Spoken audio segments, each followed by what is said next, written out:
আসসালামু আলাইকুম। Welcome to my YouTube channel. গত ক্লাসে আমরা পাস্ট ইনডিফিনিট টেন্স পড়ছিলাম। আজকের ক্লাসে আমরা পাস্ট কন্টিনিউয়াস টেন্স পড়ব। কন্টিনিউয়াস অর্থ হচ্ছে চলমান। কন্টিনিউয়াস অর্থ চলমান। তার মানে পাস্ট কন্টিনিউয়াস। পাস্ট কন্টিনিউয়াস অর্থ কি?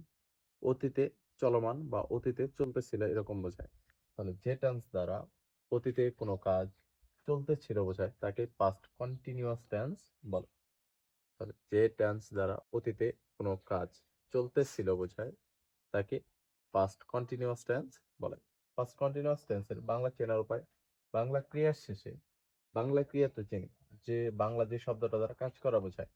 বাংলা ক্রিয়ার শেষে তেছিল, তেছিলা, তেছিলাম, তেছিলেন, ছিল, ছিলাম, ছিলে, ছিলেন ইত্যাদি যুক্ত থাকে। ফার্স্ট কন্টিনিউয়াস টেন্সের গঠন কি? সাবজেক্ট প্লাস ওয়াজ অথবা ওয়ার প্লাস ভার্ব ওয়ানের সাথে আইএনজি। কন্টিনিউয়াস মানেই ভার্ব ওয়ানের সাথে আইএনজি প্লাস অবজেক্ট বা এক্সটেনশন। তাহলে সে ক্রিকেট খেলতেছিল, তাহলে এই জায়গায় কাজ করা বোঝাচ্ছে কেন? খেলা দ্বারা এর সঙ্গে তে ছিল যোগ আছে, তে ছিল তার মানে এটা পাস্ট কন্টিনিউয়াস টেন্স। তাহলে কি? সাবজেক্ট বসাইলাম, সাবজেক্টের পরে ওয়াজ অথবা ওয়ার। সাবজেক্ট সিঙ্গুলার হলে ওয়াজ, প্লুরাল হলে ওয়ার। তাহলে কি হচ্ছে সিঙ্গুলার? তাহলে হি ওয়াজ। এরপরে মূল ভার্ব কি? Play.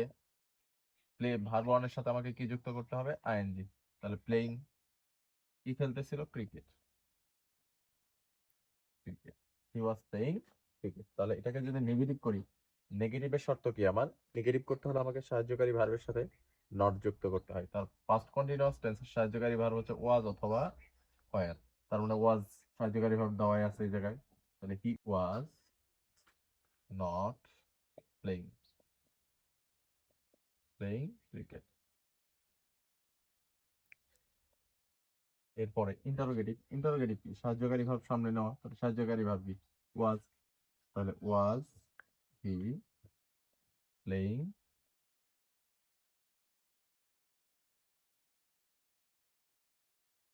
Negative interrogative. Negative interrogative করতে হলে আমাকে কি করতে হবে? জাস্ট ইন্টারোগেটিভ বাক্যের সাহায্যকারী ভার্বের সাথে নটটাকে সংক্ষেপে বসায় দিলেই হবে। তাহলে ওয়াজেন্ট হি প্লেইং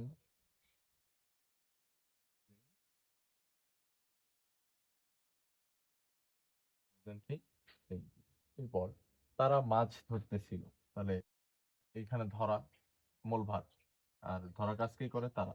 তাহলে দে প্রথমে সাবজেক্ট দে, দের পরে কি? ওয়াজ অথবা ওয়ার। দে যেহেতু প্লুরাল তাহলে ওয়ার। তাহলে দে ওয়ার ধরা ইংরেজি ক্যাচ, সিএটি সিচ ক্যাচ। ক্যাচের সাথে আমাকে কি যুক্ত করতে হবে? আইএনজি। তাহলে ক্যাচিং, দে আর ক্যাচিং। এরপরে কি ধরতেছিল? মাছ, ফিশ। এরপরে নেগেটিভ করলে কি হবে? They were not catching fish. Interrogative করলে কি হবে? ওয়ার দে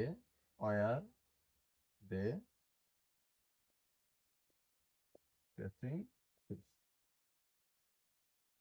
এরপরে নেগেটিভ ইন্টারোগেটিভ করলে কি হবে? Weren't they catching fish. Continuous tense একদম সহজ। এইভাবেই সবগুলো গঠন অনুযায়ী স্টেপ বাই স্টেপ করলে প্রত্যেকটা বাক্যই ট্রান্সলেশন খুব সহজভাবেই হয়ে যাবে। আজকে এই পর্যন্তই। আমার চ্যানেলটা লাইক অ্যান্ড সাবস্ক্রাইব করে রাখবেন এবং ভিডিওগুলো শেয়ার করে রাখবেন। ধন্যবাদ।